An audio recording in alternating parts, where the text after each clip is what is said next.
This is my 2013 Gibson Custom Shop Duane Allman 1959 Les Paul reissue VOS, which is a reissue of the guitar that Duane most famously played on the Allman Brothers' legendary Masterpiece live album at Fillmore East. And even setting aside the Duane aspect of it, this is just an excellent Les Paul. It rings, it screams.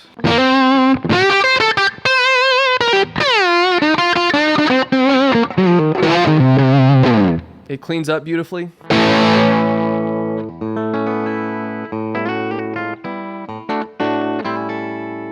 It plays great, and it's just one of the most inspiring guitars I've ever played, much less owned. That being said, as amazing as this guitar is, and despite it being a limited edition reissue, I'm someone who likes to tinker with stuff, and I'm not shy about changing out some of the parts on this thing. This is not a collector's piece wall hanger for me. This is a guitar that I actually play and take on stage and travel with, and it's my guitar that I can do whatever I want with. And so lately, I've been particularly interested in swapping out the pickups in this thing. Like I said, it sounds fantastic as is, but I've been really curious to see if it can sound even better and possibly more Duane accurate with a nice boutique set of pickups. And that brings us to the subject of today's video, which is this set of pickups. This is the Duane Allman Layla Fillmore set made by Wizz Pickups, which is intended to be a highly accurate clone of the PAFs that are in the actual guitar that this is supposed to be a replica of. So for today's video, I'm going to put these pickups in this guitar, compare them to the stock pickups that this came with, clear up the history of Duane's actual pickups that these are based on, and finally determine whether you need an expensive set of boutique pickups to nail Duane Allman's tone. Just so it's not me talking the whole time and then finally comparing the pickups at the end, I'm going to intersperse this video with comparison clips, which will be timestamped in the description down below. So let's get into it.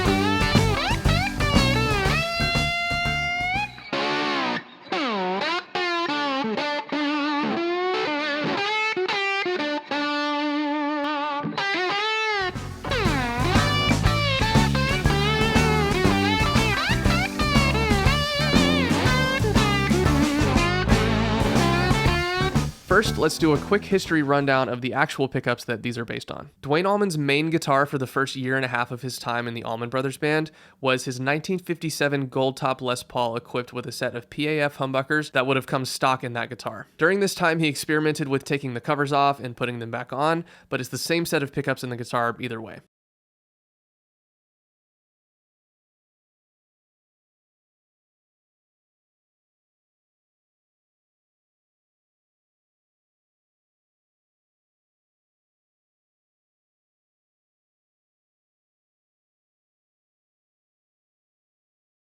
At an Allman Brothers show on September 16th, 1970, just days after finishing recording the majority of the Layla album with Derek and the Dominoes, Duane traded his 57 gold top Les Paul for a 1959 Cherry Sunburst Les Paul that was owned by Rick Stein, who was the guitarist for the Allman Brothers opening band that night, the Stone Balloon. Duane had to have that Cherry Sunburst Les Paul as soon as he saw it, but apparently he loved the pickups in his gold top. And so, as a part of the trade, Duane got to keep the pickups from his gold top and swap them into his newly acquired Cherry Burst. And that 59 Cherry Burst Les Paul with the gold top's pickups in it is the guitar that you hear Duane playing on at Fillmore East, which was recorded a few months later. And so when you listen to Duane play on the Layla album and at Fillmore East, you're hearing him play through the same set of pickups just installed in two different guitars. Hence the name of this pickup set, the Layla Fillmore set. Now, you may be confused that I keep calling his guitar a Cherry Burst when the reissue of it looks like this. Well, this is a reissue of Duane's 59 Cherry Burst. It's just that over the span of 50 plus years, his actual guitar has faded to more of a lemon burst kind of color, which is the color that Gibson chose for this reissue. But just know that from here on out, I'm going to refer to it as Duane's Cherry Burst.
So why did I decide to buy this set of pickups from this specific winder when there are tons of excellent boutique pickup makers out there, some of whom make their own Duane Allman clone pickups? Well, the main thing that sold me on these was when you read the description of them on the Wizz Pickups website, you can tell that Wizz is truly a fan of Duane and the Allman brothers. You can tell that he really knows his history when it comes to Duane and just PAF pickups in general. And Wizz is taking what I feel is the correct approach to replicating Duane's Fillmore East tone in a set of pickups, which is to simply copy the actual specs of Duane's actual pickups that are in his actual guitar as closely as possible. You know, I'm not going to name any names, but I've seen some other winders out there who make their own Duane Fillmore inspired pickups that have these weird out there specs that are nowhere near the measurements of Duane's actual pickups that are in his 59 Cherry Burst, yet claim to nail that sound, which, if you ask me, is just not the right approach. So what are the specs of Duane's actual Gold Top / Cherry Burst pickups? Well, when the Gibson Custom Shop got a hold of Duane's Cherry Burst to make this reissue, they measured the DC resistances of the pickups, which turned out to be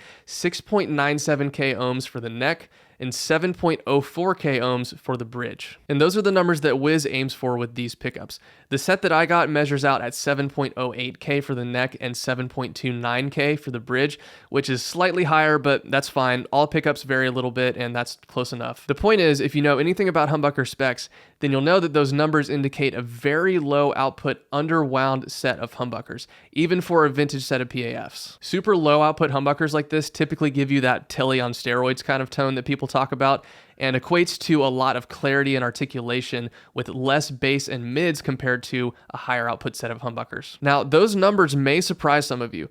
A lot of people think that Duane's pickups on the Fillmore album must have been some hot, overwound set of PAFs because his tone is so fiery and aggressive. But on the contrary, I think his tone sounds the way it does on that album in large part because of those low output humbuckers. But more on that later.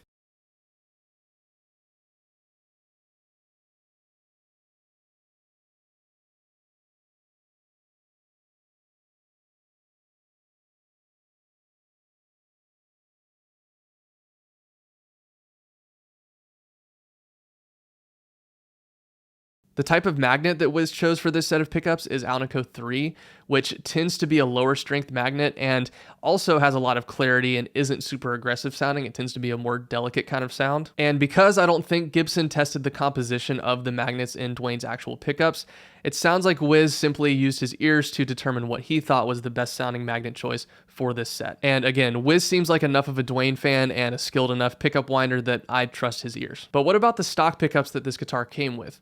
Well, first of all, they came without covers because Duane's guitar currently does not have the covers on the pickups, but it did have the covers when Duane was alive. So I went ahead and put some on, both to be more Duane accurate and just because I prefer the look of them. These pickups are Gibson custom buckers, which come in most custom shop Les Pauls. They also have Alnico 3 magnets, and normally they're around 8k ohms, but specifically for this run, apparently Gibson underwound them a little bit to get closer to the specs of Duane's actual pickups. So these are underwound custom buckers, and they both come in at around 7.5k ohms, which is still in that low output ballpark, but it is a little bit higher than the Wizz pickup set. But despite the slight difference in numbers, on paper, these pickups are pretty darn similar to each other. They're both in the 7.5k ohm and under range, and they both have Alnico 3 magnets.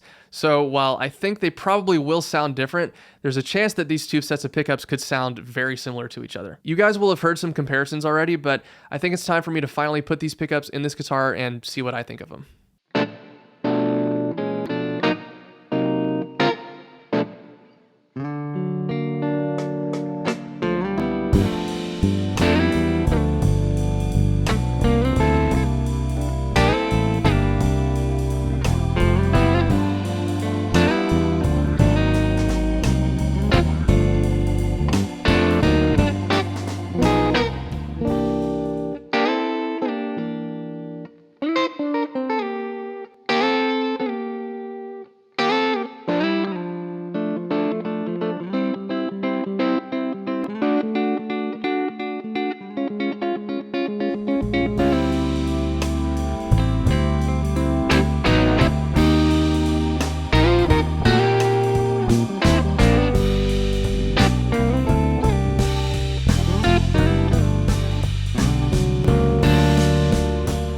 right, so the Wizz pickups are in the guitar now. I just finished recording the comparison clips and I've had some time to mess around with them. So what do I think of them? Well, first of all, I think they sound amazing and they're pretty much everything that I like in a humbucker. And you know, it's only day one, so I'm going to need to spend a little more time to really get to know these pickups. But based on what I can tell so far, I think I like them a little bit more than the stock pickups that came in this. They both do a pretty similar thing. They both kind of have that low output Tele on steroids PAF kind of sound. It's just, I think these do it a little bit better than the stock pickups do. The main differences that I'm hearing are, first of all, the Wizz pickups seem to have more clarity overall than the stock pickups, and it's especially noticeable in the neck position.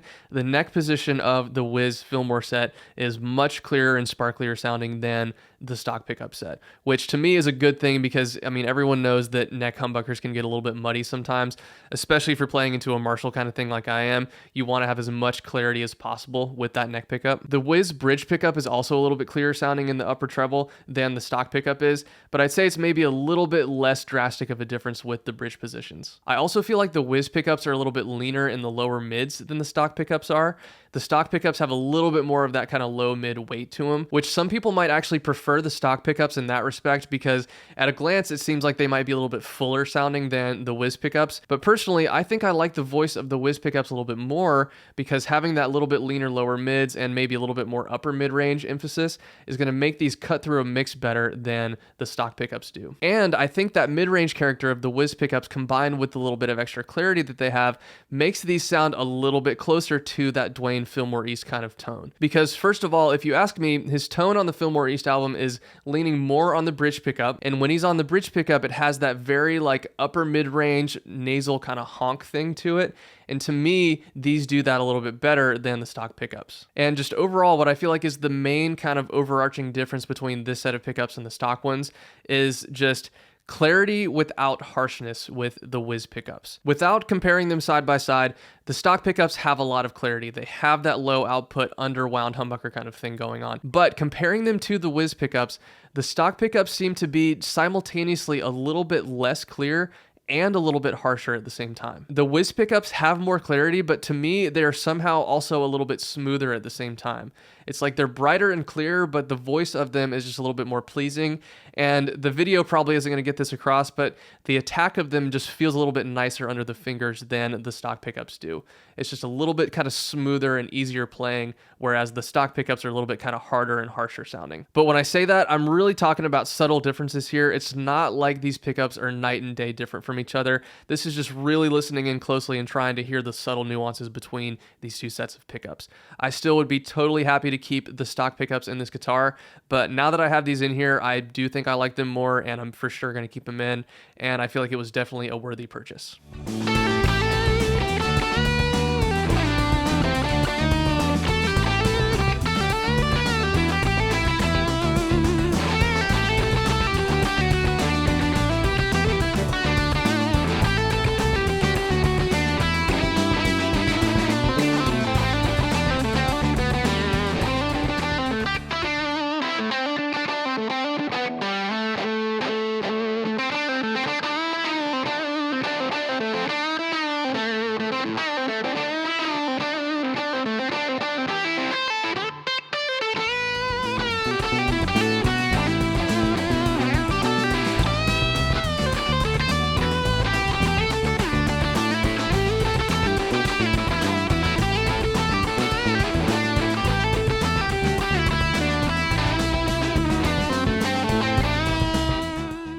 So finally, do you need an expensive set of boutique pickups like these to get an accurate Duane Allman inspired tone? Well, I would say yes and no. Like I alluded to before, if you're trying to emulate the tone of a specific player like Duane Allman or anyone else, then to me the correct approach is to simply use gear that is very similar or very close to the specifications of their actual gear. And specifically when it comes to accurately emulating Duane's tone on At Fillmore East, I do think it's important to have a low output set of PAF style humbuckers going into a 60s Marshall Plexi style amp. And the amp is a big factor, of course. As you saw in the comparison clips, I'm using the Universal Audio Lion 68 Super Lead Amp Sim pedal going straight into my audio interface, and I have it set to emulate a 100-watt Marshall Super Bass with the settings that I feel sound the closest to Duane's tone, but that's not exactly what Duane was using. He was using 50-watt Marshall bass heads, and who knows what his settings were, and I'm not claiming to perfectly be replicating his tone here in this video on the amp side of things. It's going to be impossible to do that without using his exact setup, but still, it's close enough, in the right ballpark if you ask me, and the most important thing here is how the amp and the pickups are interacting with each other. And the reason why the low output factor is a big deal is both because of the lead tones that he's getting and the cleans that he's getting. So if you listen to Duane's tone on the Fillmore album, to me, it is definitely a saturated, cranked up Marshall kind of sound. It's the classic Les Paul into a Marshall thing. As I've talked about in previous videos, I strongly believe that Duane's main lead tone is bridge pickup, volume mostly or all the way up, with the tone knob rolled back around halfway. To me, that's the key to getting a Duane inspired lead tone like this.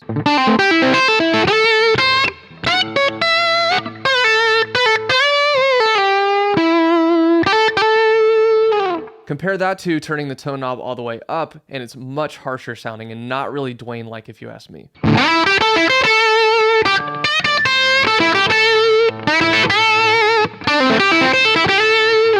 And one might argue, well, to get that lead sound, you can just use a hotter pickup because it's going to roll off some of that harsh high end and kind of fill out the mids a little bit, which is very similar to what rolling back that tone knob is doing. But the reason why I think you need this lower output set of pickups and just roll the tone knob back for the leads on the bridge pickup is Duane's clean tones that he gets on the Fillmore album are only possible with a lower output set of PAFs, if you ask me. You cannot do this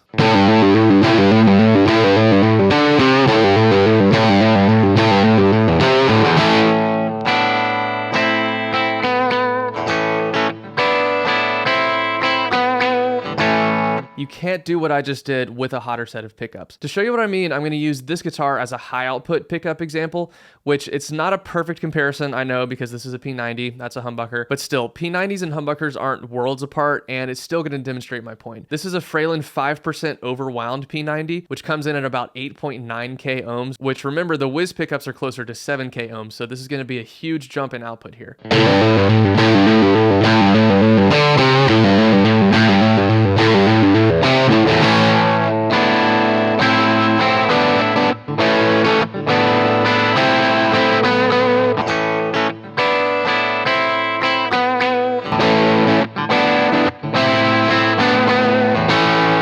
As you can hear, when you turn the volume knob down, this doesn't clean up nearly as well as the low output pickups do. That's not at all to say that this guitar or this pickup aren't good. They are fantastic. It's just this pickup is a different thing. And again, even though this is a P90, a higher output PAF style pickup in that same kind of ohm range, that 8.9K, would behave very similarly compared to the Wizz pickups here. So again, to summarize, it's a combination of the types of lead sounds you can get with these, but almost more importantly, how the guitar and the pickups behave and react with the amp. If you listen to Duane's tone on At Fillmore East, his lead tones are searing and they are aggressive, but you can hear all over the whole album that just at the touch of a volume knob, he's able to get these beautiful clean tones that, if you ask me, are really only possible with a lower output set of PAFs. So in that sense, I do think that you need to, first of all, learn to use the controls on your guitar, but you need to have a set of nice, well-made pickups that are similar in specifications to these in order to get that wide range of lead to clean sounds purely from the guitar. And out of all of the pickups that I've personally tried over the years,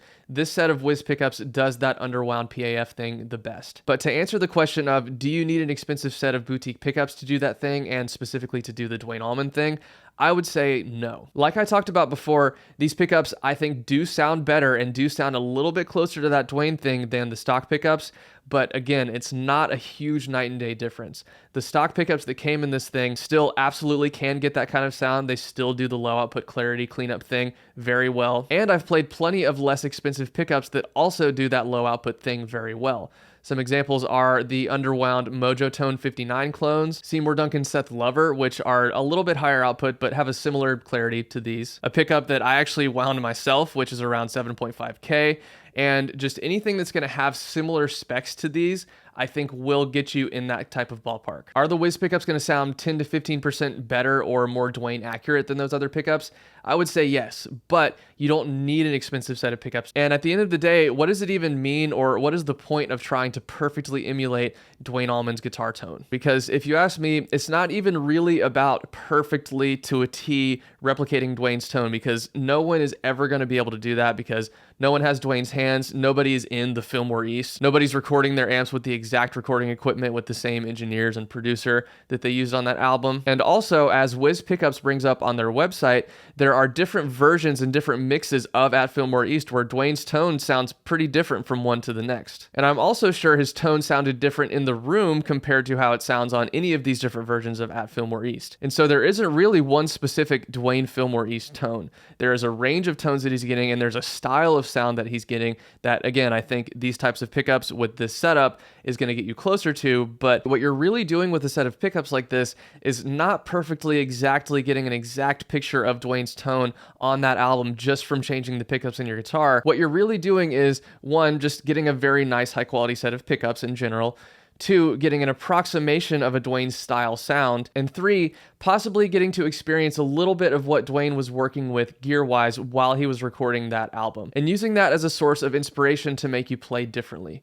You know, some people getting this guitar and this set of pickups may actually be trying to perfectly emulate the Duane Allman thing down to a T. And I know that I was doing that in the comparison clips just now, just to have a baseline of something that we're all familiar with to listen to. But for me, when I'm playing this guitar and getting this set of pickups, it's not because I'm trying to sound just like Duane. It's that I want to be inspired by using the same kind of gear that he was using to play what I want to play. And of course, who doesn't want to nudge their tone a little bit in the direction of Duane's tone? His tone on the Fillmore East album is my favorite guitar tone of all time, and I want to have a tone that is in that same kind of vein. But again, I'm not trying to 100% perfectly copy his tone with these pickups, and you're not going to do that with any set of pickups. But all of that said, at the end of the day, this video is about these pickups, and I would say they are a fantastic set of pickups. They're an excellent set of PAF clone humbuckers. They were made with the intention of getting that Duane type of sound, and if that's what you're trying to do, I think they succeed very well at it. And regardless of the Duane thing, they do what I like in a PAF style humbucker very well. And so I very much would recommend these pickups. I'm very happy with them. These are definitely staying in this guitar. My search for pickups for this thing has ended. And I'm just happy that there are people out there like Wizz who are clearly dedicated to preserving the history of Duane and his music and his gear and just the music of the Allman Brothers in general. Anyone who does that and makes a great product in the process, I support 100%. So definitely go check out Wizz pickups. But if you don't want to throw down that much for a set of pickups, then at the very least, go find yourself a nice set of Underwound PAF style humbuckers if you want to tap into what Duane had going on the album At Fillmore East. All right, so that does it for today's video. If you guys could please like, comment, subscribe, and click the bell notification icon to get notified whenever I post new videos. It really, truly does help out my channel a lot. Thank you so much for watching, and see you guys next time.